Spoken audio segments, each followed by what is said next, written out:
유다의 왕들 요담과 아하스와 히스기야 시대의 모레셋 사람 미가에게 임한 여호와의 말씀, 곧 사마리아와 예루살렘에 관한 묵시라. 본문 표현 중 모레셋 사람 미가에게 임한 여호와의 말씀이라는 표현을 중심으로 생각해 보기 원합니다. 이러한 본문 표현은 본서의 신적 권위를 강조하는 말씀으로서 다른 예언서에서도 발견할 수 있는 형식의 말입니다.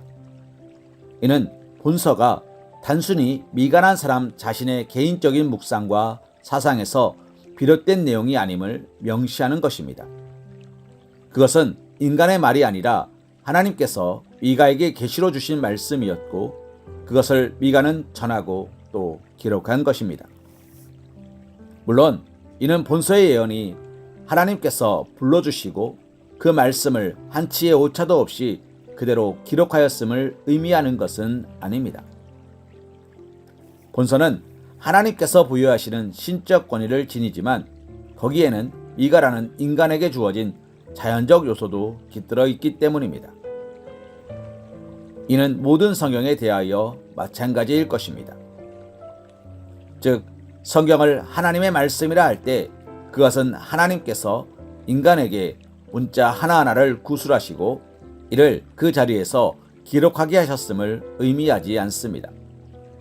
인간 저자들에게 하나님의 영감을 부으심으로 기록되었음을 의미하는 것입니다. 이때 영감이란 하나님께서 하나님의 계시를 기록하도록 인간 저자들을 부르시고 그들에게 사상, 언어, 경험들을 자유롭게 사용하도록 하시되 그들에 의해 기록된 성경이 전혀 오류가 없도록 하나님의 영으로 그들의 마음을 감동하신 것을 말하는 것입니다. 미가서를 비롯한 모든 성경은 기록자의 사상, 언어, 경험과 같은 요소가 깃들어 있으면서도 하나님의 감동으로 인하여 하나님의 뜻이 온전하게 수록된 하나님의 말씀입니다.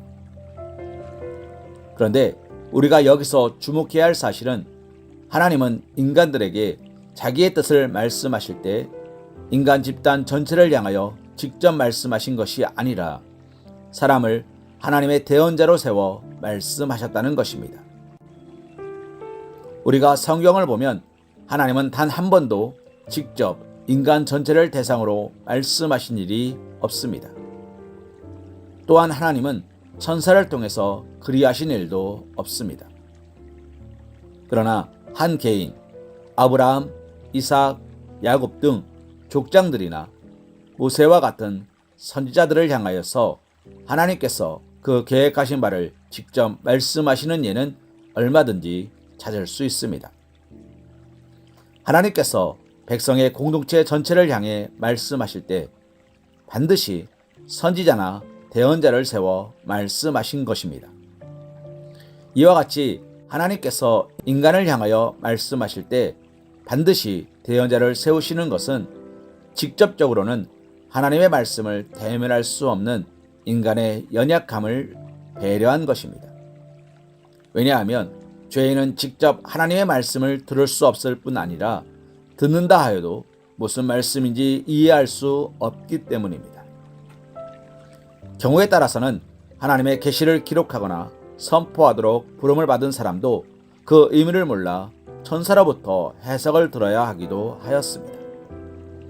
바로 이러한 인간의 연약함을 이해하신 하나님은 인간 대언자를 통해 대언자를 세워 그를 통해 하나님의 말씀을 전하게 함으로 사람들로 하여금 하나님의 뜻을 깨닫게 하신 것입니다. 하나님은 인간 안에서 인간을 통하여 말씀하시는 것입니다. 이는 하나님께서 인간들에게 말씀하시는 성경의 한 원리입니다. 구약시대에 선지자를 통하여 말씀하신 하나님은 신약시대에는 하나님의 아들 예수 그리스도를 성육신하게 하셔서 말씀하셨고 그리스도의 제자들과 그리스도의 영이신 성령의 감동을 받은 자들, 성령의 조명으로 말씀을 깨달은 자들을 통해 말씀하십니다. 그리고 이러한 일은 오늘날 공식적으로 말씀 증거자로 하나님께서 세우신 목회자를 통하여 계승되고 계속되고 있는 것입니다. 물론 하나님께서는 인간을 향한 하나님의 모든 뜻을 성경에 다 기록하셨고 그것을 우리들 각자가 묵상함으로 깨닫게 하셨습니다. 그러나 성경은 각 시대마다 재해석되어야 하고 그러한 재해석은 하나님께서 특별히 감동하시는 하나님의 사람, 곧 목회자를 통하여 이루어집니다. 목회자의 설교가 바로 하나님께서 오늘 이 시대의 인간에게 주시는 하나님의 말씀인 것입니다. 그러므로 우리가 이 시대를 향해 주시는 하나님의 말씀, 하나님의 뜻을 더 분명하게, 더 깊이 깨닫기 원한다면 목회자의 설교를 들어야 합니다. 목회자의 설교는 비록 그의 지식, 사상, 언어, 경험을 바탕으로 한 것이라 해도 성경을 기초로 한 것이라면 그것은 이 시대를 향하여 주시는 하나님의 메시지입니다. 우리는 이를 귀하게 여기며 사모하고 매일의 영적 양식으로 우리 삶의 원리로 삼아야 하는 것입니다. 데살로니가전서 2장 13절 말씀으로 오늘의 말씀 묵상을 이어갑니다. 이러므로 우리가 하나님께 끊임없이 감사함은 너희가 우리에게 들은 바 하나님의 말씀을 받을 때에 사람의 말로 받지 아니하고 하나님의 말씀으로 받음이니 진실로 그러하도다. 이 말씀이 또한 너희 믿는 자 가운데서 역사하느니라. 아멘.